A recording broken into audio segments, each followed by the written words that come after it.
Estimados participantes, buenas tardes.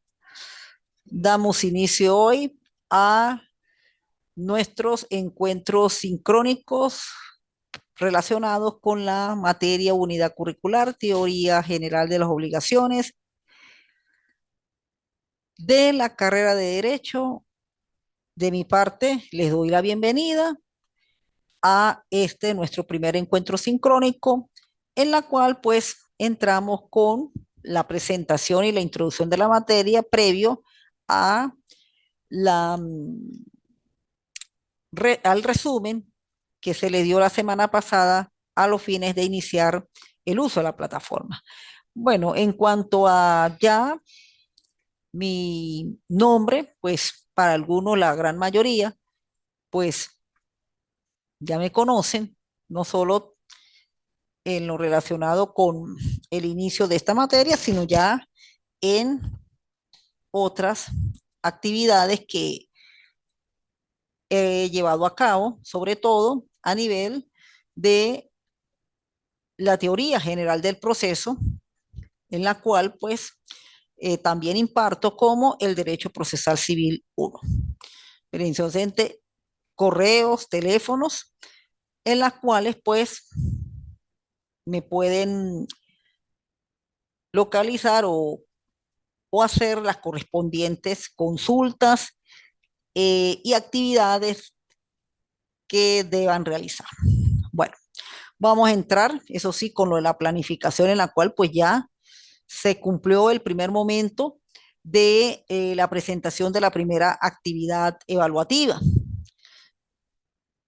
en la cual pues fue presentado por la mayoría. Sin embargo, pues tenemos que continuar con las evaluaciones y ya para el día 19 de febrero sería la segunda evaluación.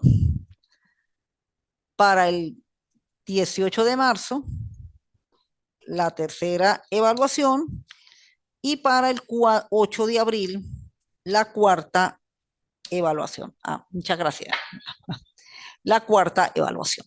Entonces, ahí tenemos las materias que faltan por presentar evaluación, las fechas de presentación y la modalidad en la cual se va a presentar. Ya tenemos a través de actividades un poco más de redacción, ensayo, informe, el trabajo en la cual pues más que todo va a consistir en un planteamiento de caso. Bien. Y una vez pues conocida la planificación y las tres evaluaciones restantes, con la salvedad de que al finalizar la cuarta evaluación tienen la apertura de nuevo la plataforma para presentar las evaluaciones que por causa justificada pues no pudieron presentar en esa semana. Entonces se abre la plataforma por 5 días para que presenten esa actividad, solo la que no presentaron en su oportunidad. Es decir, que dentro de las 4 evaluaciones, solamente para que no tengan inconvenientes, no tengan inconvenientes sobre cuáles son las que pueden presentar, pues procuren, si no pueden, por mucho, una sola. Pero no se acostumbren que 2 o 3 materias que luego tienen recuperativo, porque el recuperativo solamente es para una sola evaluación, no para todas las evaluaciones, sino para una sola evaluación. Es decir, los que en esta primera oportunidad no presentaron, ya no pueden dejar de presentar, tienen que obligatoriamente presentar en las fechas que allí aparecen en su lámina de PowerPoint. De resto, pues entonces se pondría la situación más complicada y por eso es que hay que procurar que esa semana y más con estos inconvenientes que hay con el servicio eléctrico, traten de al nomás tener la lista, al llegar el servicio eléctrico, presentar su actividad y de esa manera cumplirla para que no después a final de trimestre tengan inconvenientes con las evaluaciones, porque solamente en el recuperativo se puede presentar es una sola. Bueno, sin más preámbulos relacionados con la planificación y las evaluaciones, entramos ya con lo que son las dos primeras unidades. La primera, en la cual pues ya se adelantó un poco con el material bibliográfico, con el material de apoyo, más las primeras diapositivas que prácticamente las voy a volver a repetir, corresponde con la introducción a las teorías general de las obligaciones.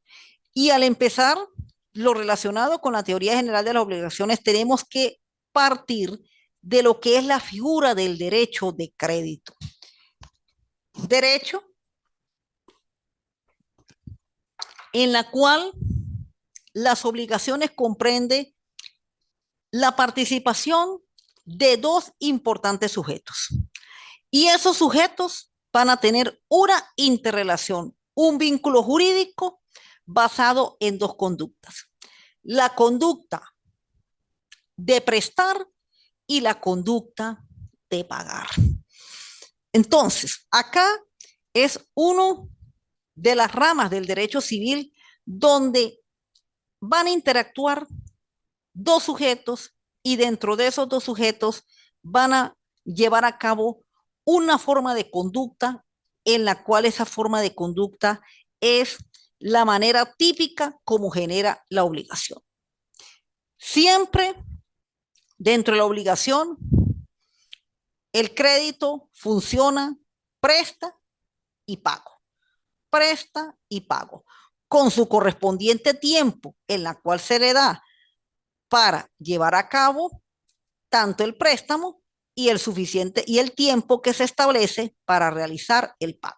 Por eso es que dentro del contenido que vamos a ver en la tarde de hoy, pues tenemos lo relacionado, bueno, a lo que es el contenido, la naturaleza, la ubicación, dentro de lo que es la teoría de la obligación, más que todo desde el punto de vista de la obligación jurídica. Los elementos de la obligación, las fuentes y la clasificación de la obligación. En la siguiente lámina, pues prácticamente enfoco lo que se estaba tocando anteriormente, en qué consiste la obligación, cómo es esa forma de conducta, más que todo su naturaleza, el contenido dentro del campo del derecho. Y esto es una de las ramas del derecho donde mayormente se lleva una relación muy estrecha de las relaciones privadas. Acá, sí, en realidad, en cuanto al tema del derecho de crédito, pues no hay esa participación estatal como sucede por lo menos en el derecho de las personas y en muchos casos en el derecho de los bienes. Hasta ya en ciertos contratos se está viendo la participación del Estado. Acá no, acá todavía, pues el derecho de las obligaciones se encuadra más que todo desde el punto de vista de las relaciones privadas. Por ello es que dentro de la obligación jurídica y dentro de su complemento con la relación, con la obligación civil, que prácticamente andan en paralelo, pues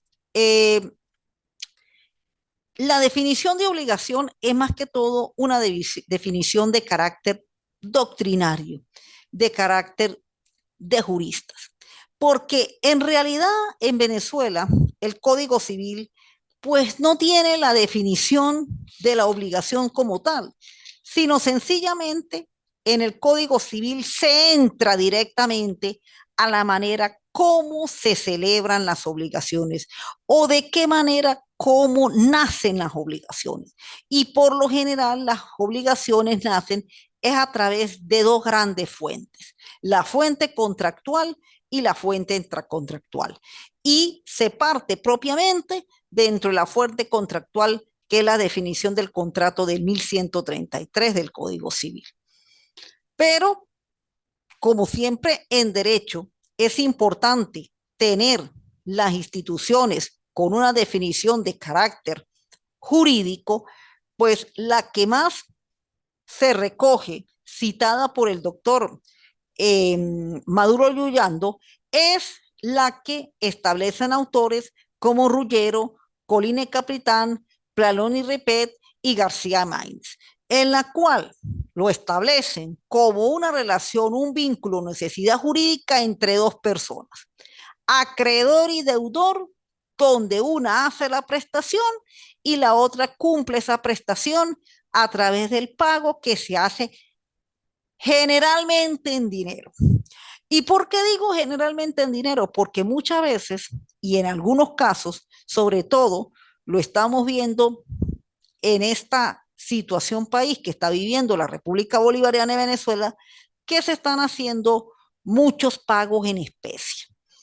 Claro, ante lo sucedido con el crédito en Venezuela y ante precisamente la necesidad de poder obtener un desenvolvimiento o un manejo de esa actividad económica, pues se han llegado a figuras en la cual pues no se operan las obligaciones dentro de los contratos de una manera normal y corriente o pura y simple, por lo menos en el caso de la venta o en el caso de los arrendamientos o en el caso de los créditos, ¿no? Sino que se están optando en unas salidas que muchas veces pues puede llegar a la negociación, pero no desde el punto de vista de lo que mayormente manejan las normas del Código Civil, las normas del derecho civil, por lo menos el caso de realizar ciertas transmisiones de propiedad de bienes, tanto muebles como inmuebles, a través de figuras de rifas, a través de la figura de una rifa. Entonces, una rifa naturalmente es un juego que entra el factor lo que llaman suerte y se hace una inversión, pero esa inversión en algunos casos puede resultar satisfactoria, en otros casos pues no resulta satisfactoria porque generalmente en la rifa tiene que haber un ganador. Pero sencillamente, como es un juego, pues no tiene ese carácter coactivo y coercitivo como sucede cuando se realiza normalmente un contrato de venta o cuando se realiza un préstamo pagado a intereses o así sucesivamente. Entonces, es lo que se... Por eso, como lo dice el pago, por lo general es en dinero, pero ello no opta a que se haga un pago en especie o hasta se utilice una figura en la cual pues no están dentro de la tipicidad de lo que establece el Código Civil, pero sí la práctica pues la ha llevado a cabo y por eso se ve que se están haciendo figuras de transmisión del derecho de propiedad a través de estas figuras. Bueno, tenemos en cuanto a los elementos, generalmente tres elementos: los sujetos, la prestación y el vínculo. El vínculo es el nexo jurídico de acreedor y deudor. Uno presta y el otro paga. Los sujetos, pues el activo, acreedor, quien presta, el pasivo, deudor, quien paga. Y la prestación, de acuerdo a la naturaleza del contrato, se pueden dar de tres formas: la de dar, transmisión de propiedad; la de hacer, que es a través del otorgamiento del derecho de crédito; y la de no hacer, pues sencillamente abstenerse de no realizar ninguna de las dos anteriores. Nos vamos a las fuentes de la obligación y aquí tenemos en la lámina las típicas que establece el Código Civil: contratos, la contractual, gestión de negocios, pago el indebido, enriquecimiento sin causa y el hecho ilícito, las fuentes extracontractuales. Y acá, pues sencillamente entramos dentro de las distintas clasificaciones de obligaciones que tiene el Código Civil, desde las que tienen nacimiento, transmisión de propiedad o derecho de crédito, como la de dar, hacer, no hacer, como aquellas que tienen un sentido jurídico, establecidas en la ley, un sentido natural, más que todo de acuerdo a prácticas que se hacen en las comunidades, que muchas de ellas pues no tienen carácter coactivo para su cumplimiento. Están sus condicionales suspensivas, conjuntivas facultativas, de acuerdo a las condiciones o a las normas que establezcan las partes en su realización. Alternativas solidarias y divisibles, y aquellas que tienen cláusula penal, sobre todo cuando se produce la mora en el pago de la determinada obligación. Bien, entonces ya este primer tema pues había sido evaluado. Sí, muchos pues presentaron lo que se le estaba pidiendo en el examen. Y ahora pues sí entramos a la unidad número 2, en la cual pues corresponde el tema a evaluar en este mes de febrero,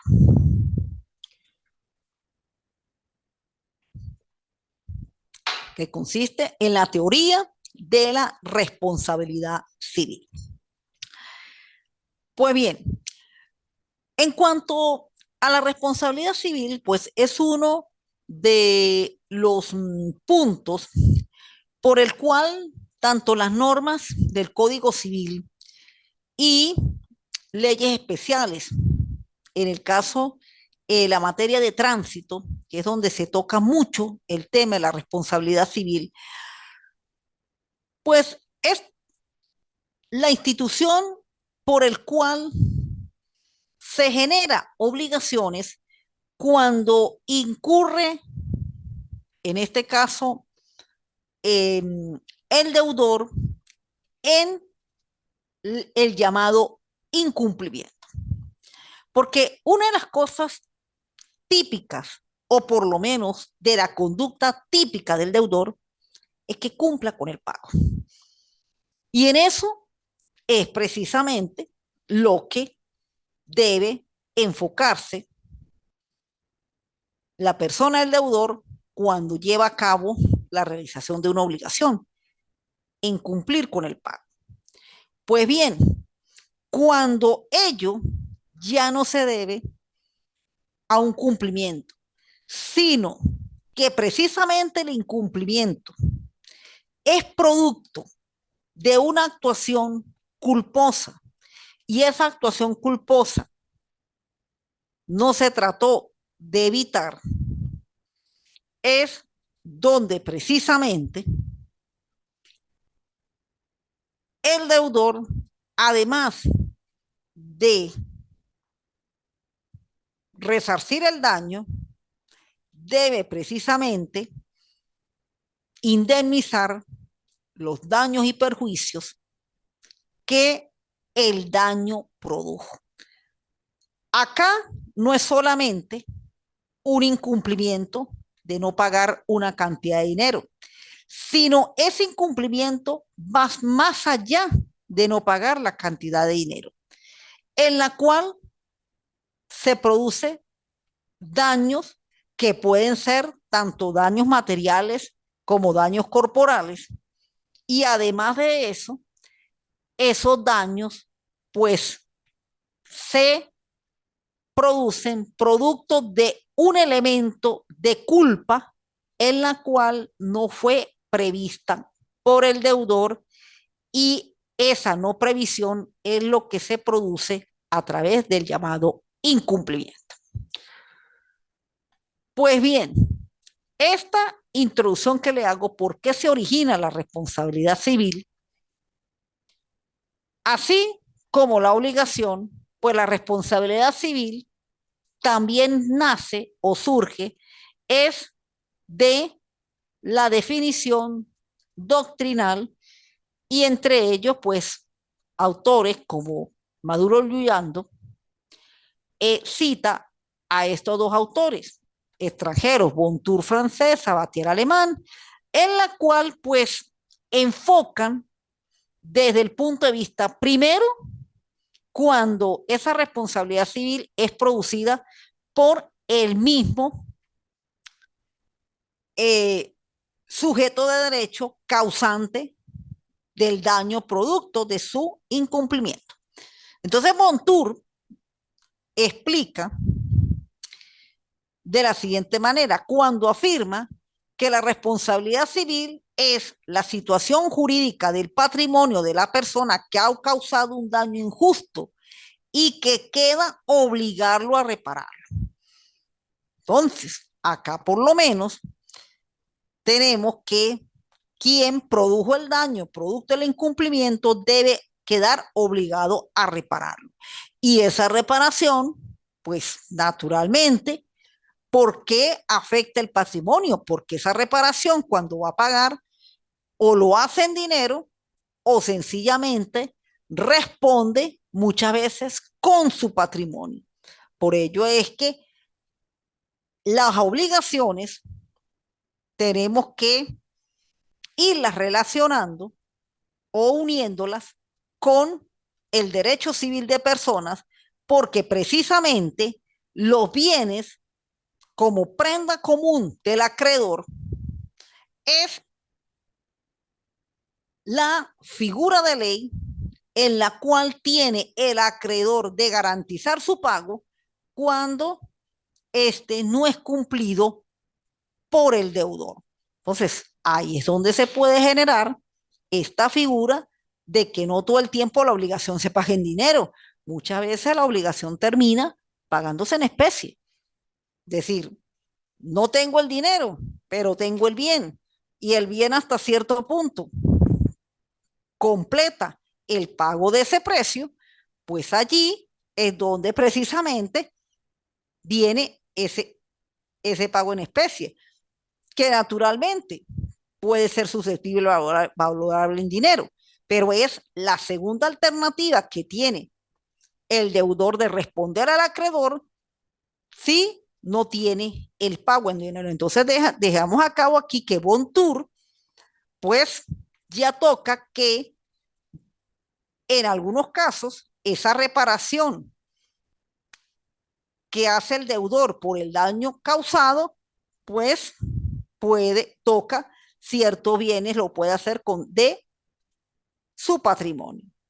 Y entramos más adelante a la definición de Sabatier, que más que responder por el patrimonio, no solamente es la figura del patrimonio y quien ocasionó el daño, sino Sabatier se extiende más allá de quien cometió el daño, porque no solamente responde por el daño o repara por el daño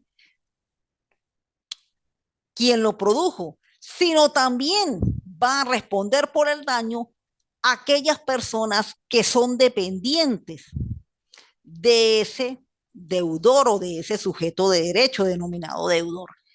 En el caso, por lo menos, de los hijos menores de edad, sí, respondía el padre. En el caso de los entredichos, en el caso muchas veces de los sirvientes o dependientes, que por cometer producto del incumplimiento, cometer el daño, pues muchas veces el dueño, el patrono, pues tiene que responder por ese daño ocasionado por ese sirviente o dependiente. Entonces aquí, tomando estas definiciones, tanto de Bontour como de Sabatier, partimos que la responsabilidad civil, además de ser producida por el deudor, producto de su incumplimiento, en la cual repara un daño, esa reparación del daño puede producirse de la siguiente manera. Repara primeramente, pues, en dinero a la víctima, que es la que sufre el daño.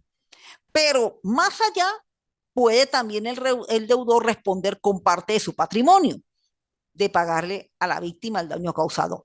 Pero no solamente es el puro deudor, sino también se extiende a todas aquellas personas que dependen de ese deudor que hayan ocasionado el daño.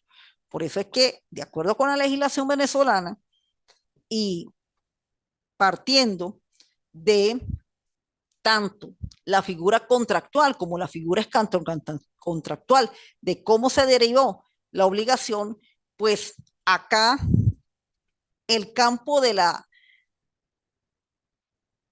reparación, pues es bastante amplio y no se limita a que solamente responda uno, sino pues se puede responder de una sola manera, cubriendo el patrimonio y también no eximiendo a terceros que pudieran haber cometido el daño y ese daño no queda reparado. Ese daño siempre va a quedar reparado así lo cometan terceros dependientes del deudor.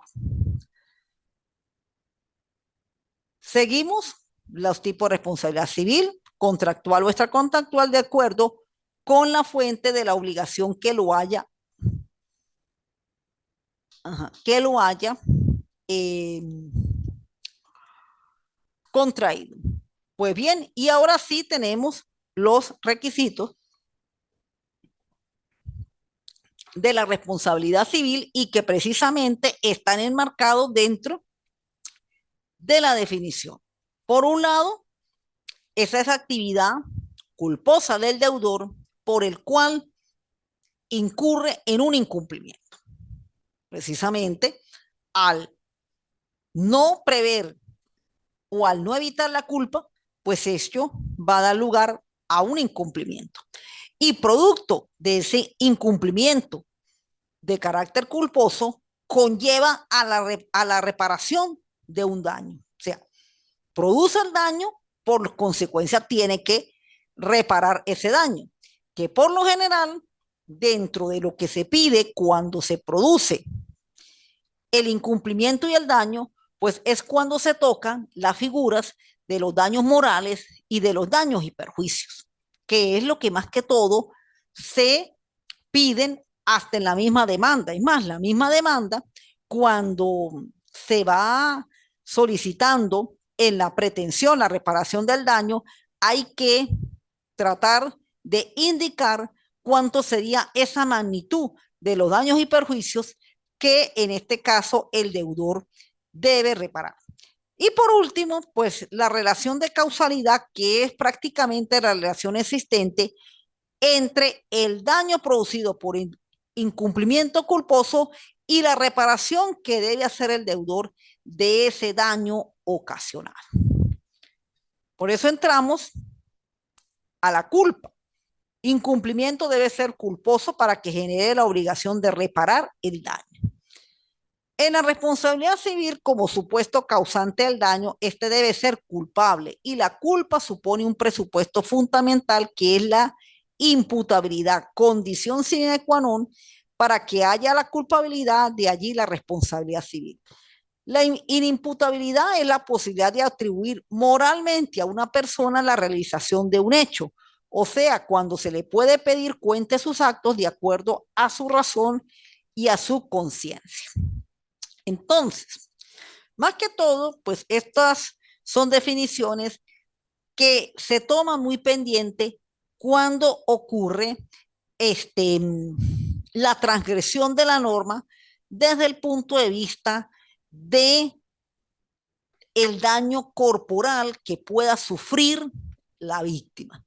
Porque en el caso de la culpa, pues es una conducta en la cual pues no fue prevista. Es decir, porque aquí es lo que hay que hacer diferencia con el dolo. El dolo en realidad pues sí es previsto. El dolo sí es una actuación intencional. El dolo sí es una actuación que premeditadamente el agente que ocasiona el daño lo quiere hacer. Acá la culpa, pues es un tipo de actuación que aunque hay conciencia, hay razón en la cual se hace, pero esa conciencia y esa razón, pues muchas veces escapa del control por parte de el sujeto detentador de la culpa. Es decir, hay como una especie de situación que no la puede controlar, así tenga las máximas probabilidades de hacerlo. Por eso, en el tema de la responsabilidad civil, mayormente es lo que la doctrina y las normas del Código Civil, como leyes especiales en el caso de la Ley de Tránsito Terrestre, es lo que lleva más que todo los jueces a determinar cómo debe ser esa reparación del daño. Y aquí es donde más que todo la culpa se enfoca, es hacia esa dirección, no hacia la dirección por lo menos de la parte de un homicidio, a excepción que sea un homicidio culposo, que es aquel en la cual no se previene. Por eso es que esa reparación, pues es una reparación en la cual va a ser producto más que todo hasta dónde o hasta qué magnitud el daño y perjuicio causa ese daño a la víctima. Entonces, más que todo, desde este punto de vista es que se maneja la culpa. Es decir, ya es una culpa que no va, es para que se pague con una cárcel, no, es para que se pague con una cantidad de dinero. Y esa cantidad de dinero es la que más que todo se conoce como la indemnización, una reparación desde el punto de vista pecuniario. De allí es donde se toma ese término de la culpa, un término más que todo desde el punto de vista de cómo va a ocurrir esa reparación pecuniaria.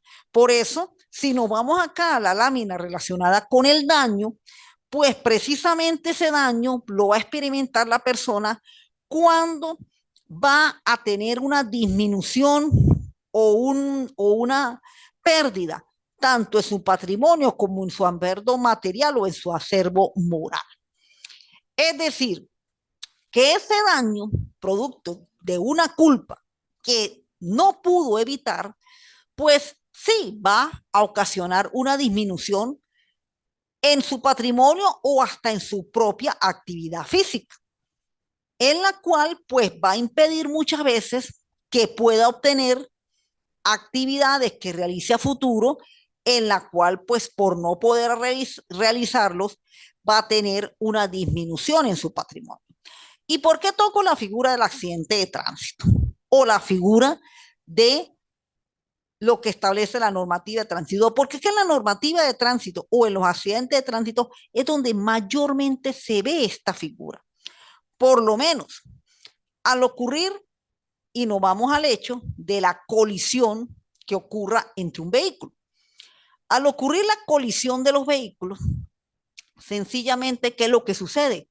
Hay una disminución, por un lado, en el patrimonio y acervo moral, por supuesto, porque hay una pérdida en su patrimonio de acervo material, porque ¿qué resulta?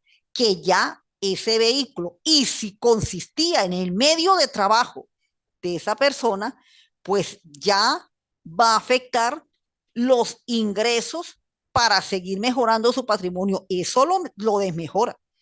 Pero por un lado, también puede afectar la parte del acervo moral, porque muchas veces esa persona, producto de ese daño causado a ese vehículo, va a verse disminuido sus ingresos y hasta su actuación de vida.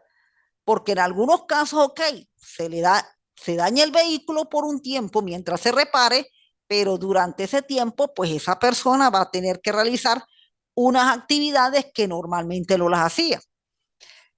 Ahora, si no solamente se presenta el daño material, sino el daño corporal, pues puede afectarle determinados miembros del cuerpo, en la cual en algunos casos puede incluso conllevar a que esa persona presente situaciones de discapacidad. Bueno, y sin mucho más, puede presentar incluso hasta situaciones en la cual pues se pierda la vida. Entonces, precisamente ese daño pues va a afectar primero el patrimonio, el acervo material y cómo no puede llegar al extremo del acervo moral. Por eso, como lo vemos aquí en la lámina, no solo son daños materiales o daños y perjuicio en forma material, sino ya entra lo que es la parte moral, la parte moral. Y esa parte moral va a tener mucho que ver con afectación de tipo psicológico, moral y espiritual que experimenta la persona. Y por ello es que ese daño moral, naturalmente, y aquí sí entra la figura del hecho ilícito, la reparación se extiende a todo daño material o moral causado por el acto ilícito. El juez puede especialmente acordar una indemnización a la víctima en caso de lesión corporal, de atentado a su honor, reputación o a los de su familia o a su libertad personal, como también en el caso de violación al domicilio se creó concerniente a la parte lesionada. El juez puede igualmente conceder una indemnización a los parientes afines cónyuges como reparación del dolor sufrido en el caso de muerte de la víctima. Bueno, ya como se los indiqué anteriormente, porque es que muchas veces el daño no es una cuestión solamente de carácter físico, puede conllevar a una incapacidad de la persona de acuerdo a la magnitud como se generó el daño, o en algunos casos puede conllevar a el término de la vida de la víctima. Entonces, ahí tenemos como la norma del Código Civil 1196 con relacionado con el hecho ilícito, cómo se puede llevar a cabo la indemnización del daño y hasta dónde el juez en la sentencia puede determinar de cuánto sería el valor del daño. Y en cuanto a los daños y perjuicios, pues es el punto además en el cual está incluido la cualidad del daño correspondiente también a la extensión de la reparación según la naturaleza del mismo. En este punto, los daños y perjuicios a reparar se derivan del incumplimiento culposo, sea total o sea parcial. El fundamento, el artículo 1271 del Código Civil, en la cual pues expresamente lo establece que el deudor será condenado al pago de los daños y perjuicios en caso de contemplación por retardo de su ejecución o por inejecución, si no prueba que esa inejecución o retardo proviene de una causa extraña que no le sea imputable, aunque de su parte no haya habido mala fe. Acá, precisamente, ya los daños y perjuicios, pues se extienden más que todo desde el punto de vista material. El daño moral entra la parte física de la persona. En los daños y perjuicios, pues más que todo es la parte moral. Y acá, pues el supuesto de ley que tiene que establecerse, como lo establece en 1271, es que exista primeramente una inejecución, es decir, un no cumplimiento o un incumplimiento total de lo que es la obligación. Eso sí tiene que producirse para que se genere estos daños y perjuicios. Y que producto de ese incumplimiento, de esa inejecución, ocasionó el daño. O puede ser desde el punto de vista parcial, en la cual ella lo que se produjo fue un retardo en el mismo. Claro, la inejecución o el retardo puede quedar exentos de la reparación del daño siempre y cuando exista lo que se llama una causa extraña no imputable, aunque por parte no haya habido mala fe. Por supuesto, las causas extrañas por imputable son unos supuestos que establece en la ley, que lo ha establecido también en la doctrina, por el cual, si son probados por el deudor ante, naturalmente, ante el proceso que se lleve el caso sobre ello, que se esté ventilando sobre ello, pues por determinado momento el deudor puede quedar exento del pago de esa obligación. Pero para ello, pues tiene que probar esa causa extraña no imputable. Hay unas que son casi sobrevenidas y los mismos hechos lo producen, en el caso por lo menos de la pérdida de la cosa de vida, en el caso del hecho fortuito, en el caso de la culpa de la víctima.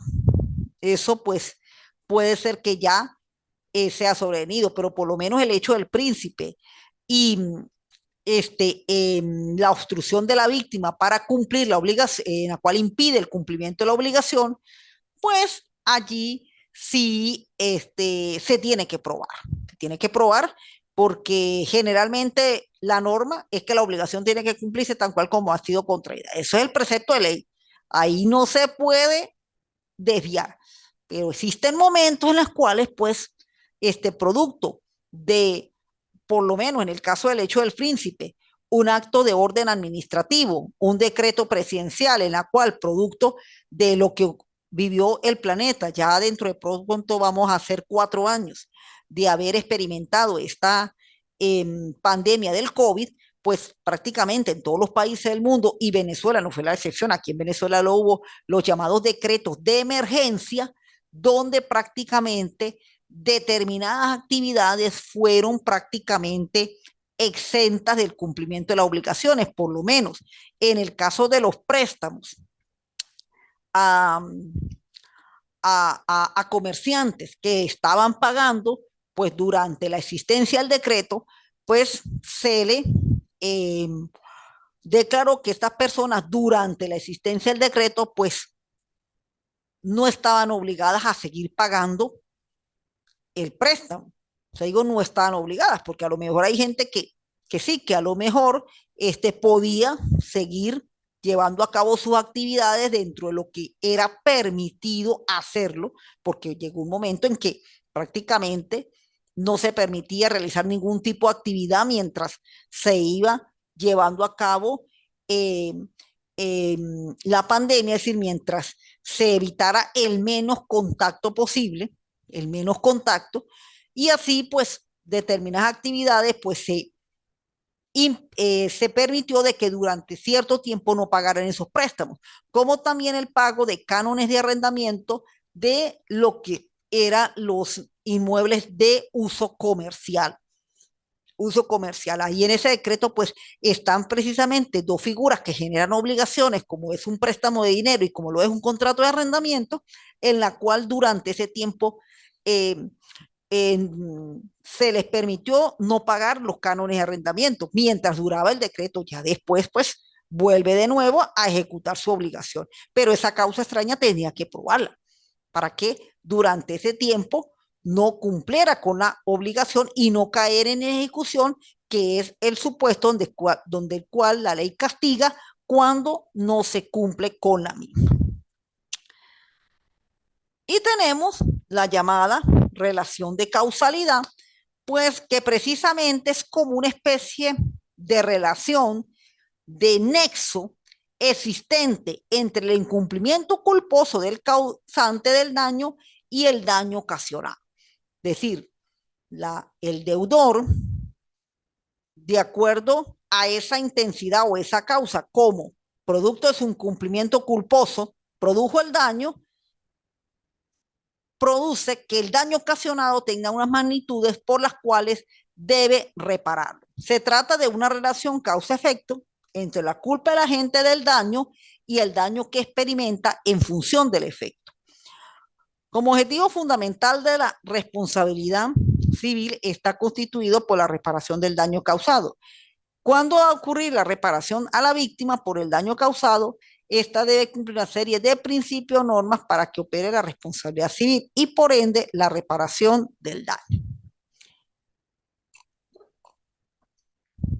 Bien, cuando esta relación de causalidad eh, se determina, es producto naturalmente de las pruebas existentes, incumplimiento causante del daño y daño ocasionado. Eso es algo que opera de una manera casi que directa, porque generalmente en la materia de tránsito, que es donde mayormente se maneja mucho este tema de la responsabilidad civil, pues verdaderamente eh, la falta de previsión por el cual produjo el incumplimiento culposo es algo notorio. Ahí se ve muchas veces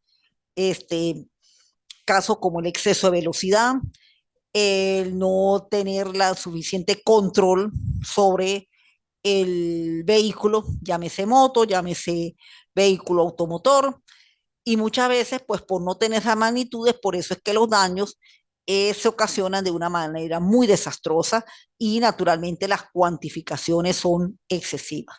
Y ello conlleva que naturalmente tanto los daños y perjuicios como el daño moral, pues sean cantidades que hay que determinarlas de manera muy precisa y muy justa para que la víctima pues pueda en verdad reponerse sobre el daño que se le ha producido.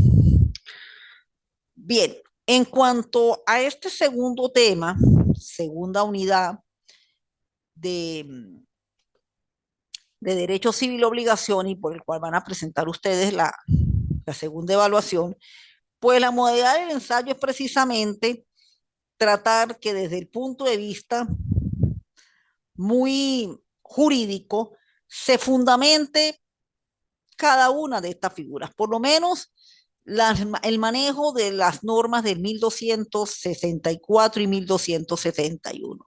Esas son normas en las cuales nosotros no podemos obviar y sobre todo cuando se presenta este tipo de situaciones, porque prácticamente estas son las raíces de donde nace el incumplimiento de las obligaciones en base a estos dos artículos. Fíjense que las normas han sido muy precisas, unas normas en la cual pues naturalmente se tiene que generar esa carga de la prueba donde allí tanto el deudor como la víctima pues tienen la carga, tanto el uno de que la inejecución pues fue por razones muy ajenas a su voluntad y la víctima en la cual el daño ocasionado pues fue verdaderamente perjudicial para su desenvolvimiento. Porque que muchas veces, producto de el no prever las situaciones, pues naturalmente se causan las situaciones antijurídicas y eso es lo que conlleva precisamente a que los conflictos pues se tengan que resolver por vía judicial. Y más que todo en estos casos de daños corporales y daños materiales que son típicos de la responsabilidad civil. Bien, bueno, de mi parte, pues le doy las gracias por esta atención prestada, en la cual pues ya completamos las dos primeras unidades con el fin de poder desarrollar lo que es la segunda y complementar en cuanto a la primera unidad aquellos puntos en la cual a lo mejor ustedes en la lectura de su material de apoyo pues tuvieron un poco débiles. Ya por lo menos en cuanto a las obligaciones, pues lo que hay que destacar en esta primera unidad es en qué consiste, sus elementos y su relación. Ya la relación de la teoría de la responsabilidad civil, pues entramos con lo que es el incumplimiento para luego entrar en las tercera y cuarta con lo que son las fuentes, lo que origina en sí obligaciones y posteriormente las acciones que precisamente está establecido en el ordenamiento jurídico civil para reclamar cuando se produce precisamente el incumplimiento de las obligaciones. Bueno, de mi parte, pues muchas gracias por la atención y nos veremos en el próximo encuentro sincrónico. Que tenga muy buenas tardes y hasta luego.